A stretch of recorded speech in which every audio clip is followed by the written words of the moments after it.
So let's introduce Sean Rowland from the Panic broadcast. How you doing, man?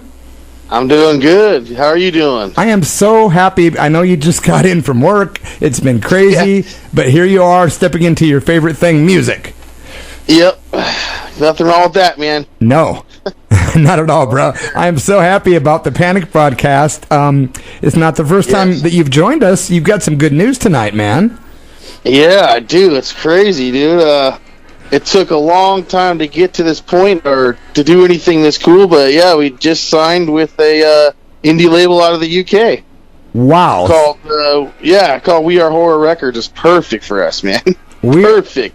Wow, We Are Horror Records. Is that a label out of England? Yes, the UK. I believe he said the owner of the place, I think it's in Birmingham, where Black Sabbath is from. Birmingham. Yeah, and over in England, they actually pronounce it Birmingham. There's Birmingham. Yeah. Yeah, I'm probably messing that all up. Oh, believe me, I had to go through messing it up to find out the truth myself. Yeah. Really cool guy that owns it. Awesome dude. He's got like 15 bands on the roster on this label. Wow, because that's what I was going to ask you. How many bands are on the label? That's a lot, man. Yeah, it's a lot. It's all like horror themed, like pop punk or punk horror, however you want to call it. It's all really good stuff, man. It's really a bunch of cool bands. You know, interestingly enough, man, like in the early 80s, late 70s, early 80s, over in England, there was always goth rock, which was like goth punk stuff, and post-punk. But over here, they invented a different genre called death rock, which was more guitar-oriented and less keyboards. But your stuff seems to be more rock, kind of a combination of death rock, like you said, and horror theme. I just love it, man. I appreciate that, dude. Yeah, it's actually, man, I know you've heard my other music. It's more of that Sublime style, which I love. But this type of music I've been writing since I was like 17 because I'm a insanely huge Misfits fan. Like those are my main idols of music is Kiss and stuff like that. But Misfits is my main, and I've been wanting to make music since I was 17. In like 2002, I've been writing it and finally get to actually play it. It's kind of crazy. Let me ask you something, Sean. Even if we've gone over this before, for the folks listening, what age did you eventually start becoming a musician and actually start to pick up, instruments? 15. I was a late bloomer. I knew I had it in me because I was like so connected with music at such a young age. I just never actually picked up a guitar or anything until I was like 14, 15. Wow. And I was a late bloomer, man. Did you teach yourself, or did you have any lessons? Yeah, I taught myself. Metallica taught me, dude, and so did Nirvana. So you had some good teachers. Yeah, so I just went on the radio and just played to it every day, and finally figured it out. Wow, man. I mean, I've heard a lot of recordings, and I'm like, great band, and you're like, yeah, it's all me. Yep. Oh, all the different instruments and stuff. Yeah, everything. Yeah. The guys that did this new song, they're awesome, dude. These dudes that are my friends that produce and record and mix it, and they're such cool dudes, and they've been doing my new stuff for me. That's why it sounds so good. You know what I mean? Well, we're definitely going to play that song very shortly. Before we do that, and before we give a little more information about your song, Dressed Like the Dead, I want to bring up something that's really close to both of our hearts. We're going to be, me and you and your brother Chris, I hope, we're all three going to be, recording. I know you and I are for sure, but I hope we're all doing a collaboration for my 40th anniversary album together. Yep. Freaking super stoked, especially since you sent me the songs that you did to kind of give me an idea of how you want it, man. I was like, no way. Because I'm a huge Sam Hain fan, obviously. And so that was freaking rad that you sent me those songs. Well, I'm excited. To go around. Yeah, I was hoping I would create, and I already knew you had the interest, but I'm like, if I send over exactly how I'm feeling this vibe, he's going to immediately pick up on this and think it's killer because I know you love Sam Hain. Yep, and I did. Once I saw those songs that you sent, I was like, oh, yes. It would have been good no matter what you sent me, but it happened to be Sam Hain, you know what I mean? Yeah, I can't wait to collaborate with you guys. I'm genuinely, sincerely excited about it. Yeah, and it doesn't have to stop there, dude. We can do whatever we want, whenever we want. You betcha. That's the whole spirit of rock and roll right there, man, in a nutshell. Yep.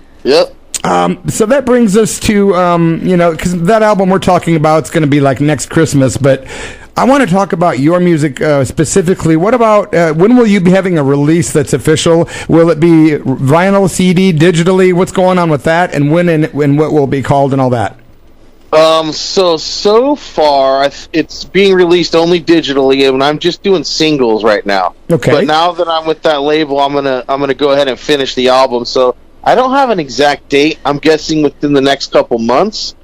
I don't have a date yet. The album will probably be called "Dressed Like the Dead."